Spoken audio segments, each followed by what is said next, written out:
Hello, everyone. Welcome. Thank you for joining us here today. My name is Tarin. I am one of the knowledge and research leads here at the campus. The Center for Innovation in Campus Mental Health. Thank you for joining us. You are here to watch our webinar on supporting resilience on campus. We're joined here by Selena Norman. Before we get started and before I hand it over to Selena, I will go over some housekeeping. So closed captioning is available at the bottom of the screen. If you would like to have translated captions, so if you want to have French closed captioning, you're welcome to set that up. If you just have to click the closed caption button, set your speaking language to English, put your closed captioning language to French, and then they should show up in French. Your chat function is available to post any reactions, your thoughts, discussions.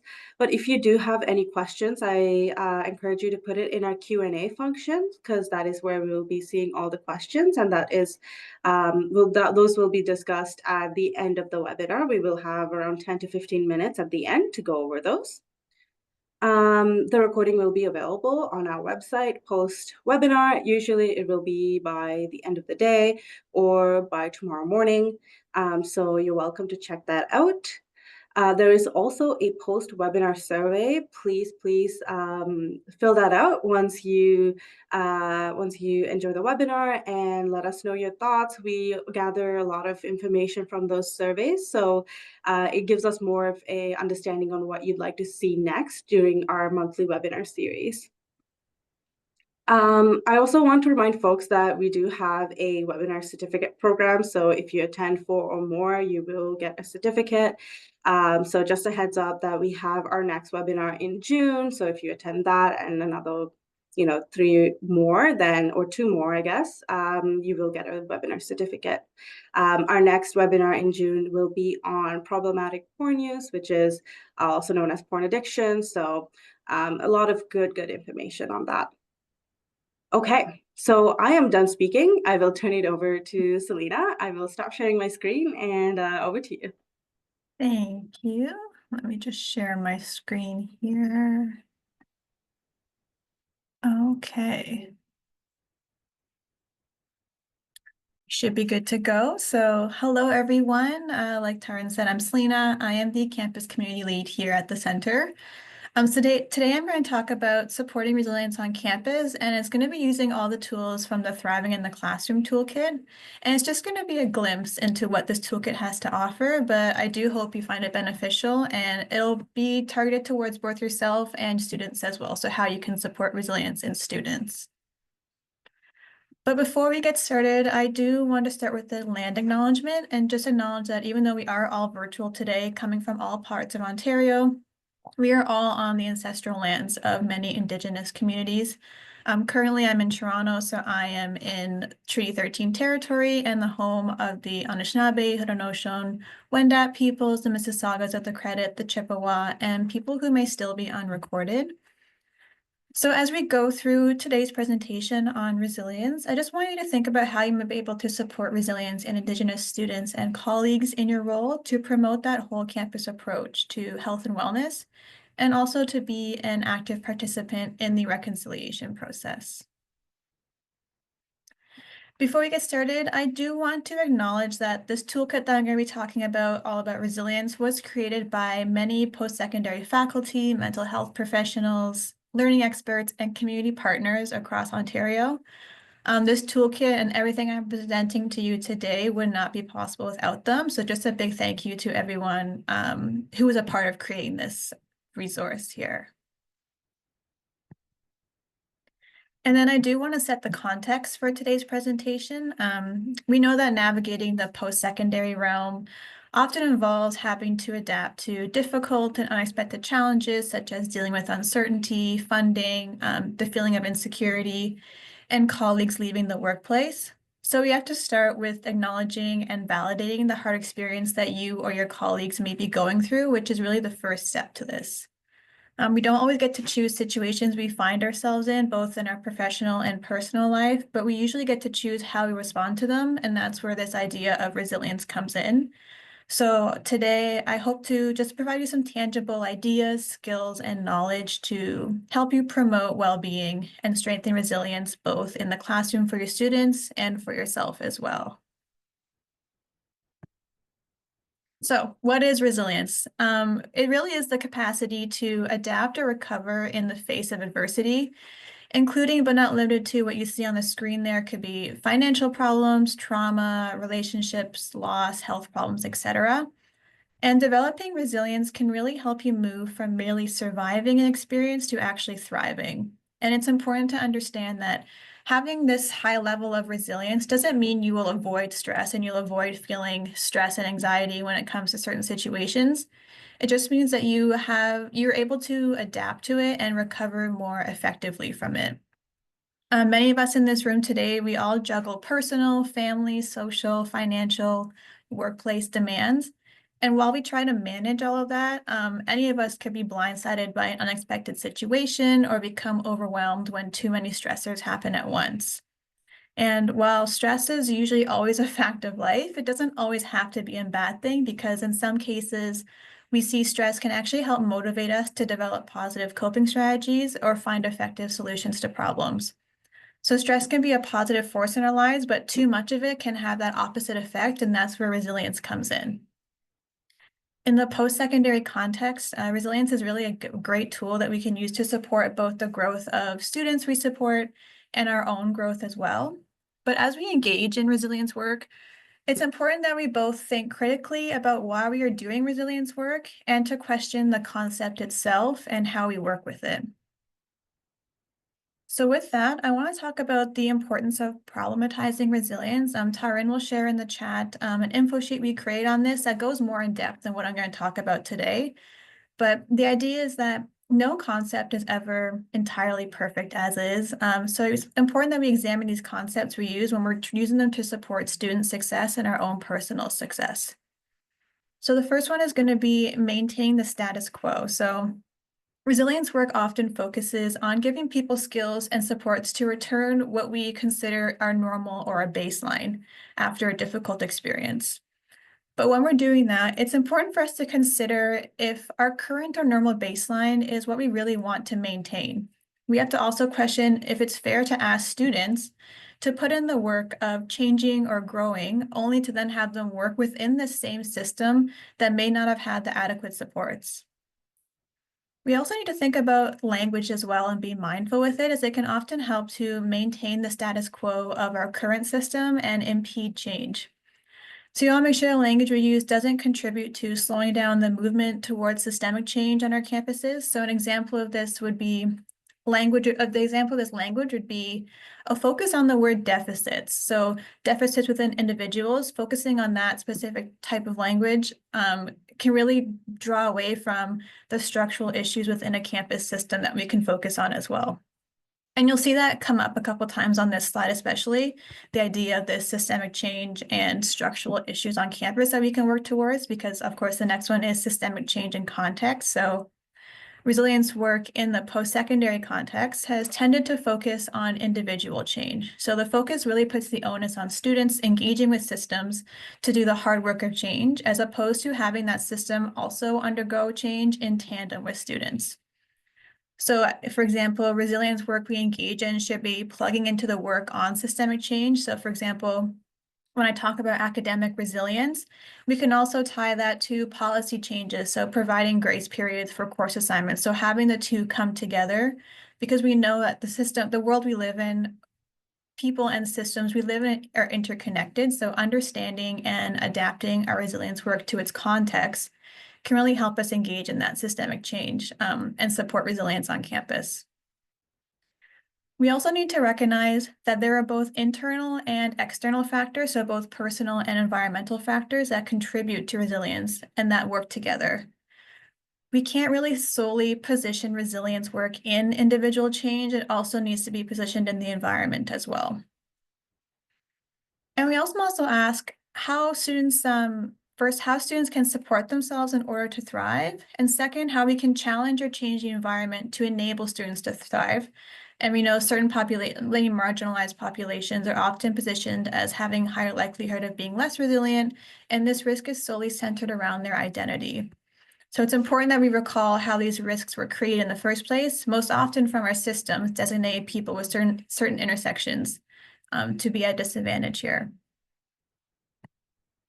The next one is power dynamics. So in the post-secondary context, resilience has positioned staff enabling students to become resilient through teaching them certain skills, and this assumes that staff are the only ones with knowledge to bring to the table. But that is really not the case. So when we're talking about power dynamics, you want to kind of shift resilience to be more of a collective learning, growth, and empowerment instead of simply teaching skills to students or fixing them up. The shift to a collective mindset helps us see that everyone has something to learn while engaging in the practice of resilience on campus. Language also comes into play here again because we have the discourses around the resilience and the language we use have power. So language we know shapes our identities and the types of discussions we're willing to have. So if we can start to shift and open ourselves up to using new language, we can start to have new and insightful discussions about systemic change on campus. And of course, in resilience work on campus, the balance of power lies in the system because of the impact it has on individuals and the personal constraints it can create for them via interactions with the campus environment. So those students and staff and faculty, we have the ability to make change. What we can do is intrinsically linked to the kind of campus environment we're in. And the last one is grit. So grit is a very prominent piece of resilience, and one of the most noted authorities in this area is Angela Duckworth, and she defines grit as perseverance and passion for long-term goals. This definition is pervasive in resilience work around the world, but it's also one that we should question. And we should question it because this particular definition, I'll repeat it again, it's perseverance and passion for long-term goals. It positions grit as a motivational drive and does not make any space for or situate grit within a student's social context. So instead, it positions grit as something you build by digging down and pulling yourself up through willpower. And this is not necessarily helpful for students because this view assumes that all students have the resources needed to do this and are also in an environment that enables them to do that work. So for example, some students may already be exhibiting resilience by the sheer fact that they have overcome barriers to enter a post-secondary institution or education alone. Grit is also a very individualistic approach to student success. This approach can also lead to overshadowing the work that you do as faculty and staff to support students. You know, your work helps to create an environment that enables students to succeed, but grit has such a much more narrow focus and doesn't always allow for discussion of how it can contribute to a campus environment. And lastly, with grit, much of the framing is very centered on perceived deficits within students, so that deficit language again, and how they contribute to a perceived lack of success, as opposed to maybe focusing on those skills that they do have and building them upwards from there.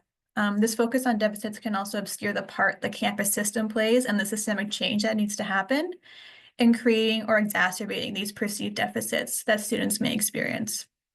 So those are quite a quick little introduction to the 4 pillars, we call them, of problematizing resilience. The info sheet will have a bit more in depth on that if you're interested to learn more, but that was just a brief overview for now. And then with that, we're going to get into the 4 types of resiliency. So academic, personal, community, and career. I'm going to go into each of them. The toolkit has so many resources on each of these. I can't talk about them all today or I'd be here all day. So I just picked a few ideas to show you about each type. And for academic resilience, which is the first one we'll go over, I'll be strictly speaking to it relating to students, but the other 3 I want to touch upon for both yourselves, how to promote that own resilience in yourselves, and for the campus as well. So to start, let's go with academic resilience. So it is the ability to effectively deal with setbacks, stress, or pressure in the academic setting. It supports students to persevere towards goals, experience belonging, engage in their learning, and explore new strategies to move towards their goals. So overall, academic resilience is seen as sometimes a richer, longer lasting, more equitable goal for students than the pursuit of a particular grade or outcome. There's a lot of research that shows how that how students set their goals, so their goal orientation, influences their cognitive, affective, and behavioral reactions, as well as their academic performance. Resilient students are more likely or more able to stay highly motivated despite stressful events and conditions that may arise. And research has shown that motivation is really the key piece to academic resilience. So with that, we know there's a link now between goal orientation, motivation, and academic resilience, but how can you help students foster that? Firstly is change mindset. So helping students change their mindset about the malleability of intelligence. So malleability of intelligence is the idea that intelligence can increase or decrease over time and that intelligence is not static. So kind of that it can ebb and flow throughout your life, throughout your academic journey. So helping students understand that, this can really change the way that they react to setbacks and deal with challenges in the classroom. Learning strategies. So sometimes teaching students just how to manage their workload in your specific class, how to manage what you're providing them with. So for example, how to chunk a bigger project into smaller subtasks, how to study efficiently for your class. Just getting them little tips and tricks here for how to be successful in your classroom can really enhance their academic performance and resilience. Increased social belonging. This is one that will pop up throughout almost all of the resiliences, is just that idea, that sense of belonging, and strengthening that sense in the learning environment and on campus can really alleviate fears, especially for students who have been historically marginalized or underrepresented in the post-secondary context. This can be a really key piece for that. So sometimes all it takes is sending a message that your students belong there, they're capable of great accomplishments, and with the proper mindset, proper learning strategies, etc., they will slowly achieve success. Self-reflection. So just having students reflect on changing their view of their possible selves. So for this one, I like to talk about when I was in post-secondary, one of my professors, they provided us with the syllabus. We went through it, looked at all the stuff, and there was a few due dates that were crossing over one another. And what they had us do was they had us list the obstacles that we may encounter throughout their course. And then together as a classroom, we wrote down some strategies we could use to overcome these obstacles. And just taking that time to realize that you can get through this, you can, the idea that you can get through what you're going to get through, and you have the support there, and their classmates are also working on it with you. It can really help and improve your academic outcomes, both in like initiative and your performance and even attendance as well. And then self-regulation. So just helping students improve their self-regulation. So helping them with cultivating goal setting, self-management strategies, both of which can help with negative thoughts and anxious feelings that are common in post-secondary. So these are 5 ways of how you can foster this resilience, but how do you discuss it with students? So again, that belonging, so reinforcing that message that they have the potential to grow and excel. You believe they have that potential to grow and excel, that you care, that they're more likely to be tenacious in the classroom if you are reinforcing this messaging to them. High performance standards. So this isn't to say that you should make your requirements impossible for students to achieve. So we're not asking you to make an impossible exam, impossible assignments, but studies have shown that students work harder for teachers who expect more of them. So if you are telling your students what you expect of them and what you want them to achieve, likely they will also try and work to attain what you're asking of them. High quality feedback. So we're going to touch on this a little later as well, but an idea of how you can provide feedback in a way that is constructive to students. But having substantive feedback just shows students that you're committed to learning and believing in their capacity for growth. Provide feedback that encourages growth, and it creates a safe space for them to learn and improve. And again, we'll touch on this a little bit more later on. This is just a brief overview. So goal setting strategy. So encouraging them to write specific goals, concrete goals, or even helping them break down some long-term goals into short-term goals as well. And having little milestones to work towards and kind of laying it out in front of them so that they can see this journey from where they are now to where they want to be. And then lastly, creating small groups or communities of learning. So we know that working in small groups promotes social learning, and it also helps students see the others that may be having similar difficulties with their coursework, and it creates that sense of belonging and it fosters a social identity around coursework, and it also creates communal goals for you all to work together towards. So that was a very brief overview into academic resilience, which is solely student-based, but now we're going to touch on personal resilience, and it's one we can think about for ourselves and for our students and anyone in the campus environment. And it's really all about the ability to cope with challenging and difficult situations and bounce back after adversity. So difficult situations could include personal health, finances, identity, and any other kind of setback or misfortune or any other thing, trauma as well, relationships. And as much as resilience involves bouncing back from these difficult experiences, it can also involve profound personal growth. Becoming more resilient not only helps you get through difficult circumstances, but it also empowers you to grow and improve your life along the way. So some characteristics of personal resilience include optimism, so maintaining hope and belief that you will prevail even when faced with adversity, confidence, believing in yourself and the ability to overcome obstacles, connection, so having strong relationships with loved ones, friends, family, colleagues, etc., and purpose, so having a meaningful mission in your life. Dr. Michael Ungar, who is the founder and director of the Resilience Research Center at Dalhousie University, they developed a multi-systemic model of resilience. So this model identifies 12 sources of resilience that contribute to an individual being able to bounce back after adversity. And it highlights that resilience isn't entirely an internal experience. So there's a few on the screen here. I'm going to read some examples to you. And the idea of this exercise is I want you to think about how you would fill in the blanks of the sentences I'm going to read to you, and it'll help you a bit of a self-reflection of how you have external factors that contribute to resilience. So for example, if we start with intimate relationships, the sentence would read, I can reach out to blank to get help when I need it. So for me, I would fill in that example and say, I can reach out to my partner to get help when I need it. Or for you, it could be a friend or a colleague or just someone outside who will help you when it comes to personal resilience. Another example for belonging culture, the sentence would be, there are places I can go, such as blank, where I can celebrate my culture and beliefs. For physical well-being, it could be physically, I'm able to blank when I want to.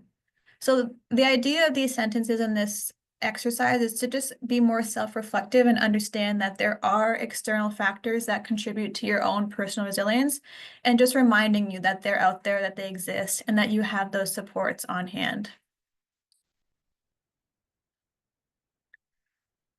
So with that in mind, just a personal reflection you can share in the chat. You can think about it in your head. Just take a moment, think about what you can do for yourself to help maintain your own personal resilience and remain well.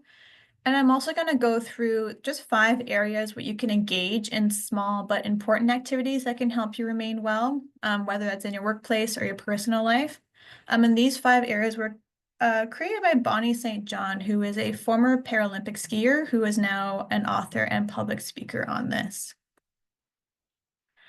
So refocusing your brain. So refocus more quickly between bouts of effort by resting your mind and keeping a neutral emotional space. And I will say a lot of these are easier said than done. It does take a lot of practice to get here with these micro resiliencies. So just keep that in mind as I continue to read them out to you. Resetting your primitive alarm. So we know that moments of stress can cause our emotions to hijack our brain. We kind of go into that fight or flight, and we don't really get to think clearly. It kind of prevents us from doing so. So with this in this area, it's really about naming the emotion you're experiencing. So you may be familiar with the term name it to tame it. So really naming what you're going through, letting your brain know what you're going through can help decrease those feelings of panic and help you stimulate more rational thinking and get our emotions to let go of our brain.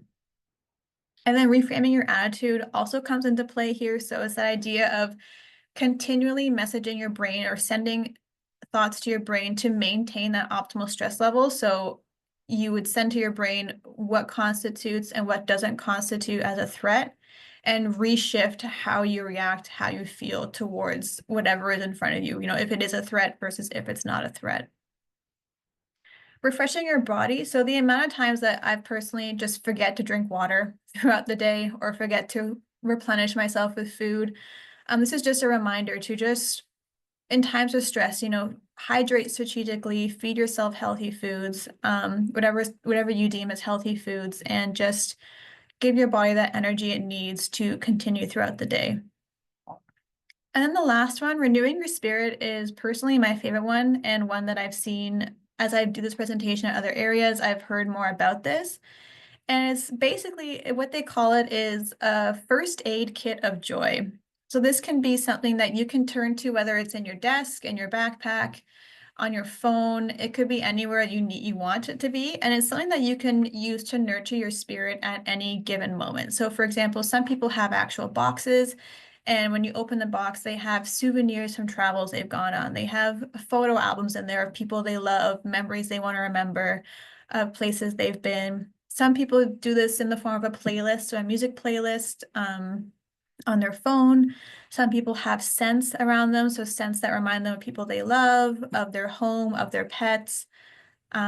It's really just something you can have on hand to turn to whenever you're struggling and need a reset and just need to either refocus your brain, reframe your attitude, anything in that moment that you need to just rejuvenate yourself, bring a smile to your face.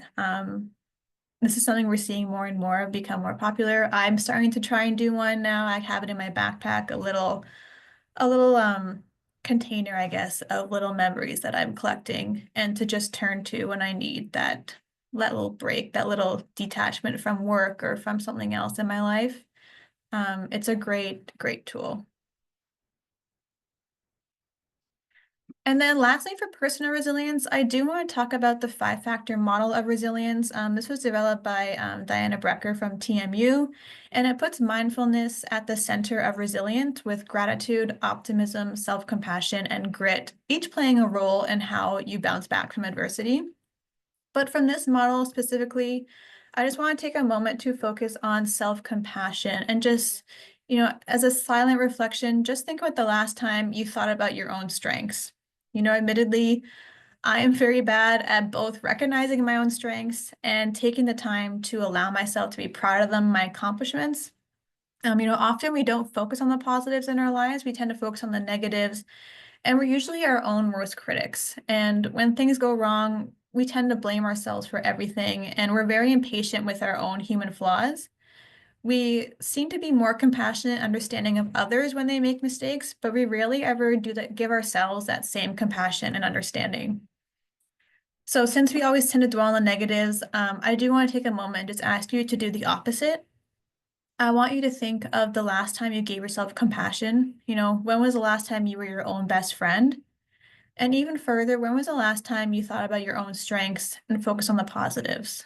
And again, this kind of goes back to the beginning when I talked about setting the context for today.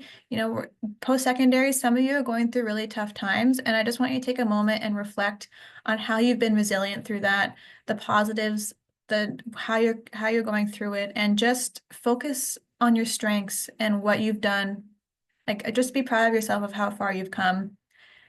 And while you're thinking about that, I do want to draw your attention to the QR code on the screen. So this leads to a survey that is recommended in the toolkit. It's called the VIA Character Strength Survey. It's a free self-assessment. I think it takes about 15 minutes to do, and it gives you a wealth of information and helps you understand what your best qualities are. And so once you complete the survey, you get this in-depth analysis of what the survey has deemed your best qualities and gives you some actionable tips to apply your strengths to find greater well-being and to increase your resilience given the strengths that you already have. So you can take a moment to scan the QR code. I'll also put it in the chat later as well for you if you're interested in clicking the link. But it's it's highly recommended in the toolkit as something to help strengthen your personal resilience. And then community resilience. So this is really about creating a community that's conducive to academic and personal resilience. And it's building classroom communities or campus environments that mitigate barriers, promote equity, and foster well-being. So when we talk about community, in this case, we're talking about either the classroom or the campus environment. And we know that individual differences in learning and well-being emerge in context, so within different communities and over developmental time. So in this case, your classrooms or the campus environments are really where these individual differences are going to emerge. And we have a unique opportunity here to build communities that are conducive to both academic and personal resilience. So this is where we're coming back to that idea of belonging again.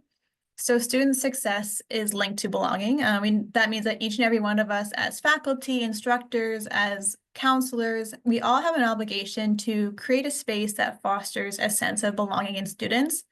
And you can foster this by recognizing the shared values among students and establishing positive relationships. But the really big question is, how do we normalize these challenges and what are strategies to overcome them? So there's an article by the Greater Good magazine, which highlights 4 research-based practices you can use. So the first one is explicitly acknowledge the challenges and struggles. So acknowledging the challenges and struggles that can interfere with students' sense of belonging and normalize their worries and experiences. It can enhance their feelings of support, increase engagement, and sense of belonging. You can acknowledge to your students that, this academic year has been a challenge for everyone, maybe yourself included, and you understand that there are greater work and home responsibilities that students may be juggling as they continue their studies. It's also particularly helpful to share times when you've questioned your own belonging. It's reassuring to students and helps them see that people can succeed despite such challenges. You're an adult who is leading them, either as a staff member, faculty, a counselor, and it just normalizes this experience and lets them know that, you were once in their position, you were once in their shoes. And even sharing strategies with them as well. Sharing some strategies can be really beneficial to students too. Checking in. So again, just communicating that caring connection. This could be an email early on in the term asking students how they're feeling about the course, or even just reiterating resources like office hours that are available.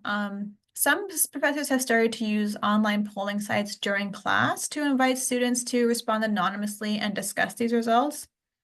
And especially, in the current socio-political climate we're in nowadays, these check-in messages can be even more valuable and important because they let students be seen and valued.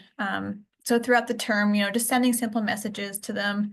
And there are probably going to be times where you send these messages and you won't get any responses or any acknowledgement of sending these messages, which can seem discouraging as someone, sending out a message to a bunch of students and not getting any response back or feedback back. But there are a lot of studies that show that even if students don't respond directly to the messages, a vast majority of them still do interpret them as supportive internally. They may not externally show that to you or tell you that, but internally, they are very beneficial to students. So feedback, so this is what they call wise feedback. So I know myself when I was in post-secondary, I used to question my own belonging if I received critical feedback on a test or exam or assignment. And especially if you engage now in remote learning, students may not have ever met you in person, and therefore they might not really fully trust your feedback or interpret it in the most constructive light. So it's especially important to make sure your feedback doesn't undermine their sense of belonging or self-efficacy. But the question is, how do you do that, right? So research shows that when you explicitly communicate to students, you're giving them critical feedback because A, you have high standards, and B, you believe that students can meet those standards. It really helps students understand the reasoning for the feedback, and it reassures them that their instructor believes in their abilities to rise to the occasion.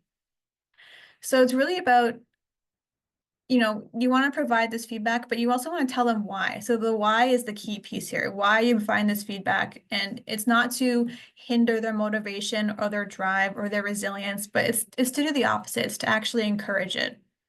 So you want to consider, how can you do that with students? And this is where in those check-in messages, you can also reiterate the fact of why you're giving this critical feedback. They do belong in the classroom, they do belong at this school. You are doing this because they can do better, you believe in them, you want to see them grow and flourish and succeed on campus. And the last one is favorite mistakes. This is an activity that was quite popular during the pandemic with some institutions. So, when students are already feeling uncertain about whether they belong in school, and maybe they're a bit more vulnerable to critical feedback, they're hesitant to make mistakes that might further undermine their sense of belonging in both the eyes of their instructors and their peers and everyone else on campus. So to instructors, this can feel like your students are disengaged and unwilling to take those intellectual risks. However, as most of us know, making mistakes in life in general is just key to our own growth and development, and especially when it comes to students. So the favorite mistake activity is a way to celebrate a mistake rather than shame a mistake. And it's a practice where you regularly review or publicly celebrate a mistake from a test or an assignment that are your favorites because they either reveal something about the student's development or thought processes, or because they are a common mistake made from many students in the classroom where they can learn and from. So during class, during the pandemic, this was used quite a lot. And feedback from instructors, they said this approach not only improved the student experience and contributes to a more equitable academic outcomes, but it also was rewarding for instructors. They felt more connected to their students, they found meaning in their contributions toward equity, and they had more fun than they anticipated with pandemic teaching. So of course, this activity would be run in a classroom and would revolve around an assignment or a test that was just completed. But I do want to make it a bit more reflective for you and just have you say it in the chat or think about it in your head about what was your favorite mistake you ever made. So for me, my example as a personal example would be I signed up for a meditation class. And then I showed up and realized it was the advanced hot Pilates class, and I was wearing the wrong clothing. I felt a bit of shame for not knowing what I did wrong. But I still ended up going to the class. I still went and did it. And it ended up sparking my love for Pilates, which I now do a couple times a week. And it was one of my favorite mistakes because it led me to learn more about my body, learn more about myself. And I've created a sense of community with the individuals in this classroom as well. So I kind of switched this activity to be more personal, but I still think it's important to highlight and just, celebrate your mistake rather than shame it. And the last piece of community resilience I want to talk about is privilege, intersectionality, and oppression. So as humans, we hold a range of identities, some that align with the dominant norms of our society and represent what's called a majority identity, and others that don't align with the dominant norms and represent a minority identity. So where we hold these minority identities, we have the potential to experience systemic and overt oppression because many of these minority identities are maligned or perceived as and valued as less within society. So I want to do a quick exercise with you here, and it explores the range of human identities that may lead us to experience privilege and or oppression. So looking at the chart on your screen, on the left are identities aligned with dominant norms, which might confer privilege. On the right are identities misaligned with the dominant norms of our society, which might lead to experiences of oppression. This isn't an exhaustive list by any means. There are many, many more on the Thriving the Classroom toolkit. I just chose a few to highlight today because I want you to reflect on the identities on the left and look for what could be the counterpart on the right. Or if it's not there, think about what that counterpart would be. And while you're doing that, just think about where you fall in terms of the dominant and non-dominant norms and reflect on ways our identities might intersect to influence our own experience or that of others. Reflecting on this exercise and your own positionality, think about what binaries might intersect, what might lead to more complex challenges with oppression or disadvantage. And while you're doing so, just remember that we all hold aspects of identity or experience that do not align with dominant social norms. And while we may not share identities with students we serve, we can leverage our own experiences with suffering or disadvantage to empathize with individuals who might experience challenges that we do not. Just take a second there, read that over. This is a great exercise, just a self-reflection piece for your own positionality. But then again, like I just mentioned, how you can leverage that to support students and support colleagues on campus, anyone in the campus environment that you may be in contact with. And then lastly, we're running out of time, but I will talk about career resilience very briefly here. So it's really just the process of recovery, adaptation, and transformation in the face of challenging career situations. So job search disappointments, job loss, career uncertainty, and challenging workplaces in the context of a turbulent labor market and the changing nature of work. So both students and yourselves are faced with all this, and career paths are no longer linear.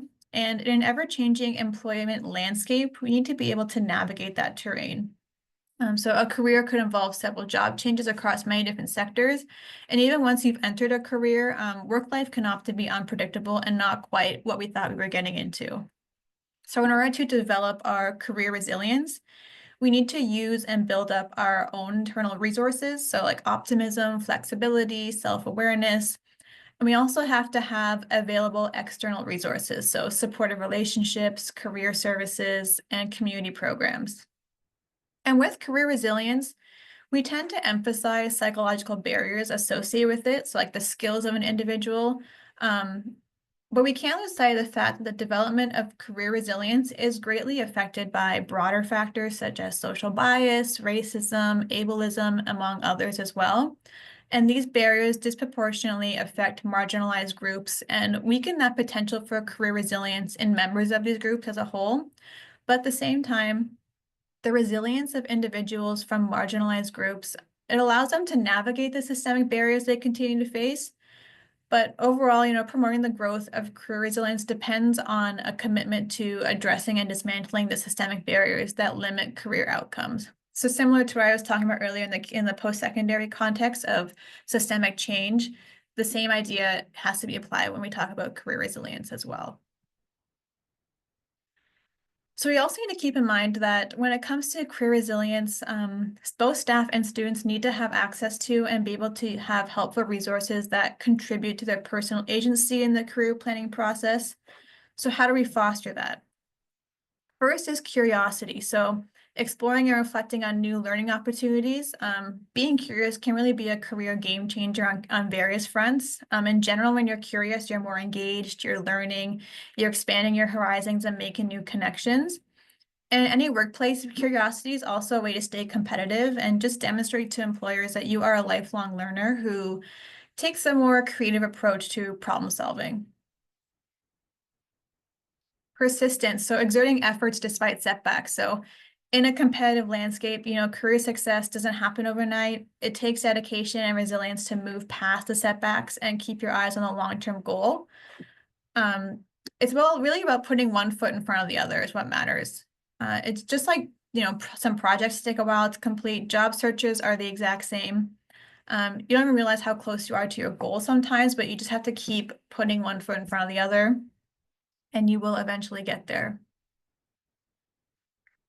Risk-taking, so taking action in the face of uncertain outcomes. So we all know that putting yourself out there can be quite frightening, but having that courage to overcome that fear and take risks can be very rewarding.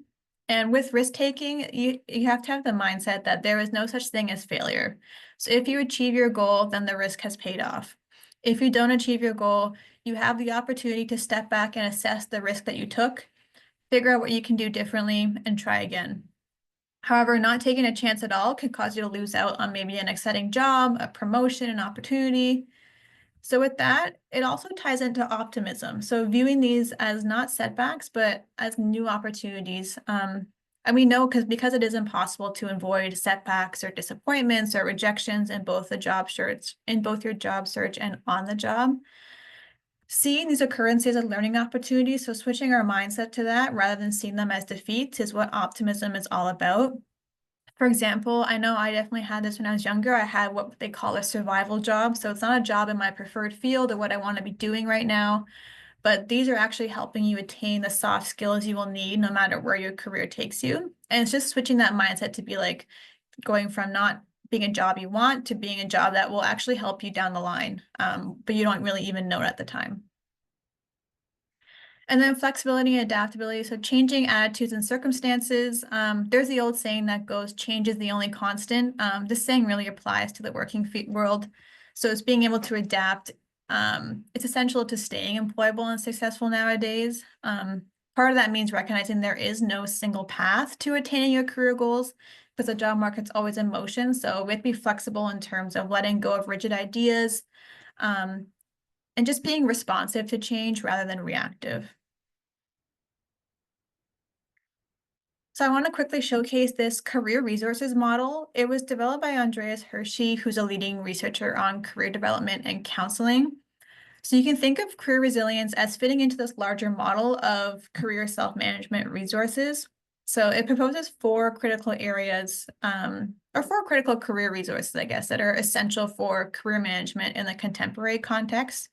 So first, top right is human capital resources, so such things as education, transferable skills, and cognitive abilities. Social resources, which are networks, social supports, and mentors. Psychological resources, so optimism, hope, self-efficacy, resilience. And then identity resources, so goal clarity and congruence. So in this model, career resilience fits into the green category, the psychological resources. But like we mentioned earlier, it's not just internal, it's also external factors. So it is also enhanced by all the other resources. So mentors, social supports, education, transferable skills, sense of identity, social networks, etc. They all play a role in career resilience. It's not just internal. And then to provide a student lens to all this and to wrap up career resilience, I just want to quickly highlight a research project by the University of Edinburgh that explored ways in which students can be helped and encouraged to develop tools for career resilience. So the first one is a safe space to fail, which we've touched upon this in other resiliencies, but it's just important that post-secondary institutions consider whether their course design and assignment practices or assessment practices, encourage students to take risks and allow them safe opportunities to fail. So a safe opportunity could be a situation where someone's encouraged to try a new approach or a new experiment, but it's a low risk consequence and it allows them to learn from these potential mistakes without any significant negative repercussions as well.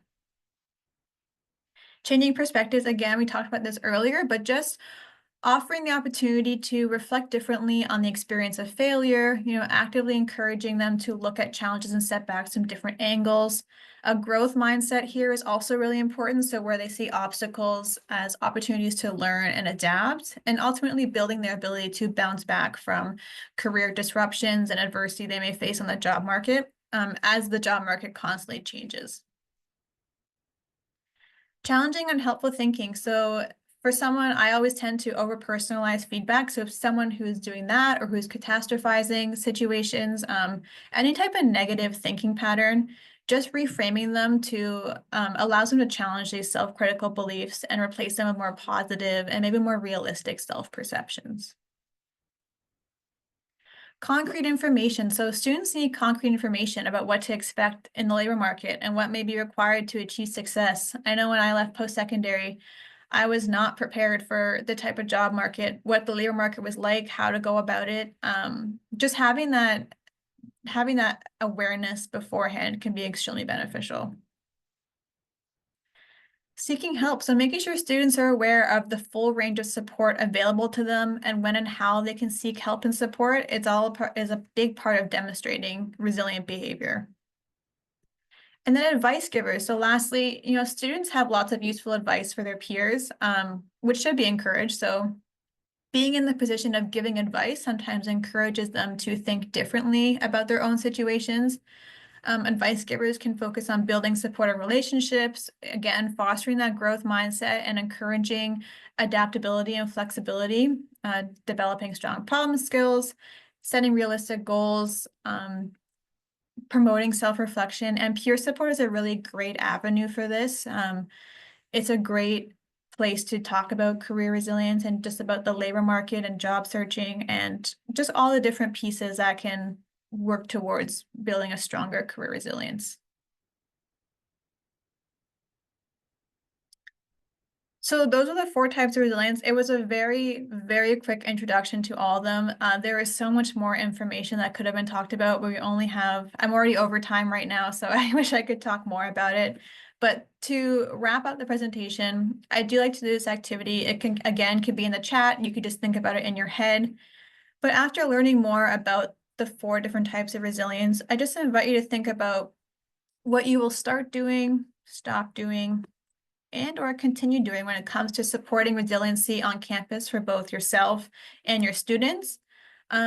You don't have to have an answer to all 3 of these. Sometimes you only have an answer to one of them or even none of them. And until you take some more time to kind of reflect on that later in the day, will you begin to understand or have an answer to these questions. Again, the Thriving in the Classroom Toolkit, which the QR code is on the screen for you, or you can go to thrivingclassrooms.ca, has a plethora of resources, of tools, of guides, of anything you can imagine under the sun for each of the 4 resiliences. It goes way more into depth about it all. The creators of this toolkit did a fantastic job gathering everything into one localized site for you. So I encourage you to take a look at it. Again, there's even videos. There's a whole bunch of stuff on there for you. I really just scratched the surface today.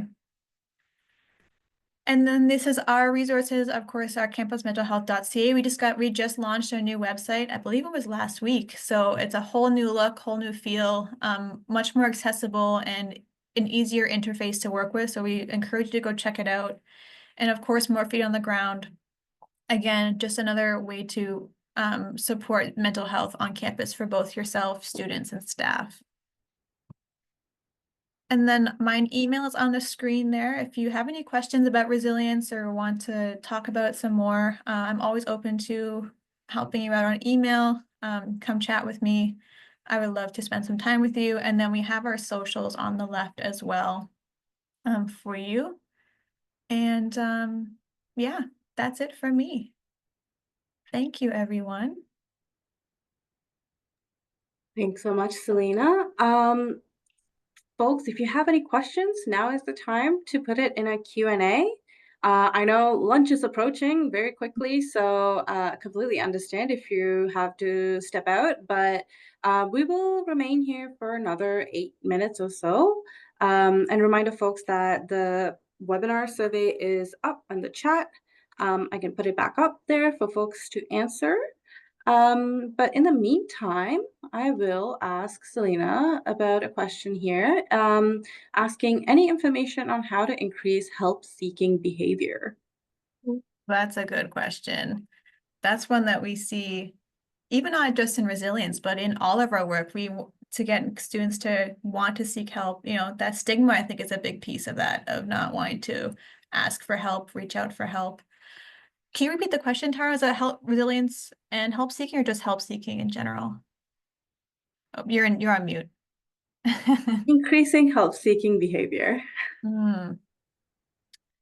I think it kind of goes along with that check-in piece of checking with students, just reiterating the resources available to them and getting them comfortable with what supports you have available.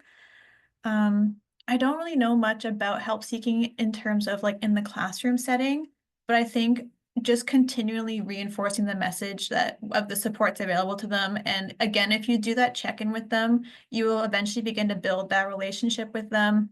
And they may even feel comfortable coming to you for help during office hours or during wherever you may be located on campus.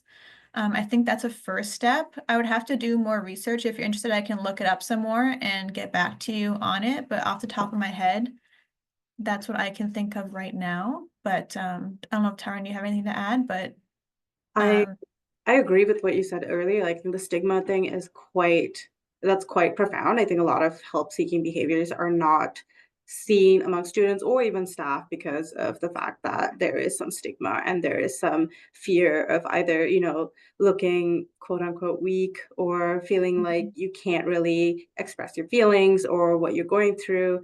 And I think there needs to be sort of like a initial setup of like community and open language and communication and attitude when it comes to some of these things that people might need help with. And I think that setup is crucial. It's like almost like creating that environment, I think. Yeah. yeah, and I think too, that almost that connection piece where like if you share your own experience of exhibiting help-seeking behavior, either as an like now or when you were a student, like reassuring the students that you also engage in this behavior and it, look at where you are now kind of thing. You're a successful adult in their eyes, you're their teacher, you're their counselor, whatever you may be. and that, you also engage in this behavior and this is where you are now. I think that's also a big piece for them as well. Yeah. Modeling behavior, 100%. I think Mhm. I felt like, if looking back at my experiences, I think I felt more comfortable seeking help when I saw people who I look up to were seeking help as well, or people around me were seeking help, and that felt very safe for me to like go and reach out for sure. Yes. I've been asked about slides slash webinar. Are they shareable? Yes. So when we upload our webinar onto our website, that will be on YouTube. So you can just copy and paste the link to whoever you're sharing. The toolkit is also shareable. The link has been shared in the chat. I will also make sure to link it when we have the recording up as well. So again, go to our website and go to the page on supporting campus resilience. So that's where all the information of the webinar will be. And that's where you'll find any additional resources, additional links, and the recording by end of day. I will be working diligently to make sure that is up. Okay, I have another question. Mhm. So I'm wondering about using the word resilience, as people I work with don't like us using this word, especially in terms of working with Indigenous students. Just wondering if you have experienced this. I haven't personally experienced this. I don't really do work in resilience per se, but I know that sometimes with Indigenous students, when you use the word resilience and doing resilience work, you do want to put the concept within an Indigenous framework. So you're kind of recognizing the word resilience as not just about overcoming adversity, but also about thriving in the face of historical trauma and ongoing challenges that they may be facing, any barriers they may be facing as well. Um, but you do have to work it within the context of cultural identity and connection. I personally have never done that, but from what I've heard and learned throughout the last couple of years, it is more than just adversity when it comes to resilience with Indigenous students. It is about that historical trauma, ongoing connections, cultural identity, and cultural connection. So just combining them together to create that combination for their individual strength and support can be rooted in that. For sure. I really appreciate you mentioning that, because I think, sometimes the word resilience sort of puts an onus on the person when it's that systemic challenge that folks are Mhm. going through. So I do see somebody say in the chat, I use resourcefulness as That's resilience perfect. already implies negative stresses and negative perception. I think that's a really great strategy. And I think, I think we really should strive to sort of understand who we're serving and who we're talking to, because there's so many different nuances for sure. Mhm. Um, Somebody asked, can we be emailed the last 3 slides with the QR codes and resources? Absolutely. The last 3 slides with the QR codes and resources, they will all be up on our website.